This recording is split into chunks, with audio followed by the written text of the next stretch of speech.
Gotta love it. Starts with the hook, it Yep. starts with the chorus and takes you on the ride, and the freedom of the his answers to them near the end. Yeah. It's just there's a raw quality to it that that you didn't find in the music during that era. Right.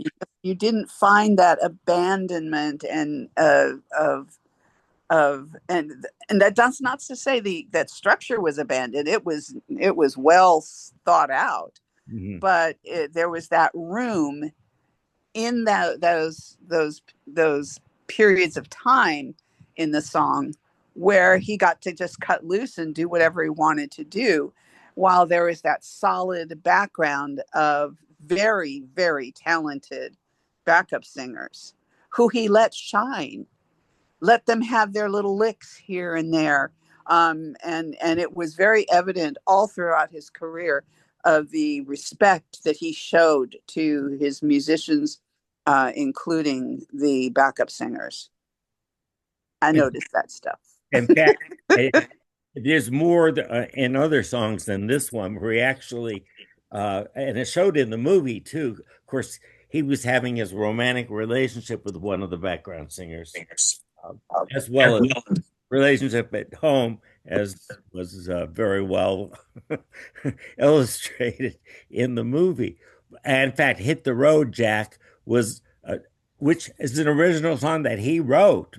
It sounds almost like a folk song, like it could have been, written hundreds of years ago. But uh, it was a fight he had with one of the background singers, and that was the motivation for "Hit the Road." Um, and uh, and I do sing-alongs. That's what I like to do for the seniors. This is a guaranteed sing-along. Everybody sings this one. Even people who don't want to sing, they can't help it because it's so compelling. It's infectious. Yes, there you go.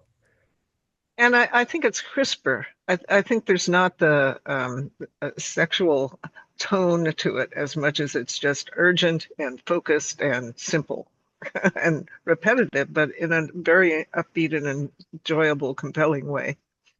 Yeah, Here, and the story. you ticked me off one too many times, so hit the road, Yes. Jack. And also it's a universal story. Yeah, this one didn't have Yes. the controversy, didn't have the sexual aspect. This one was his first number one hit because this crossed over, and it uh, and it's like that "Hit the Road." I mean, you hear it and then you walk down the road, it repeats on in your mind, and those are the songs that last, and that could also, back to folk dancing, Jimmy Crack Corn, and I Don't Care. It's the same thing. It's just a little riff that repeats over and over, and I don't know why people don't write music like that these days. I don't know why they don't think that way. I do. But AI wouldn't do that. I do. Yes, I know you. Well, we were raised that way. I mean, I've done some really bizarre things, but Yeah. I mean, there, um, you when you hear the power of a song like that, that has is simplistic but not.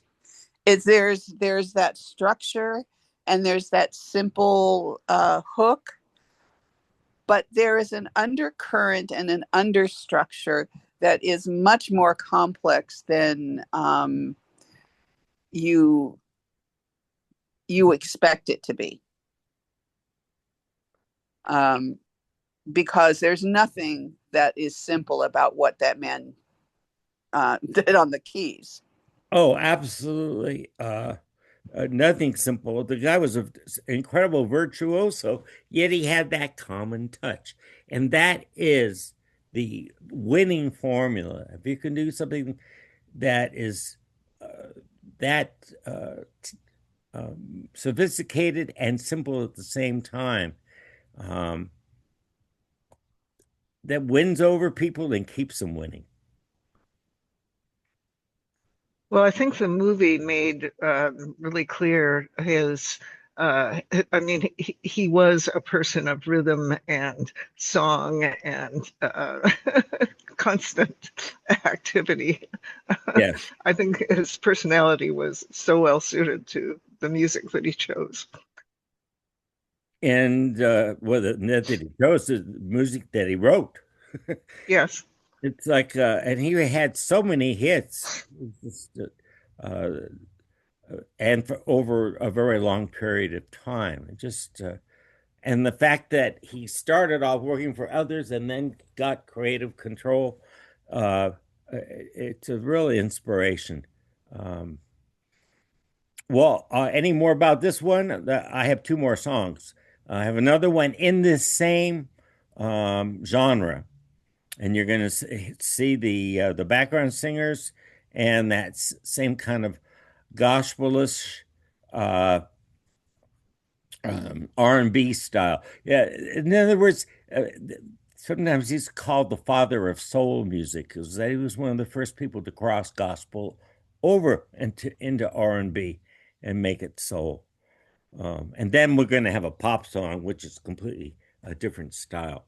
Okay, but we'll do this one here. And let's go. This one is Unchain My Heart. I think you've heard it once or twice.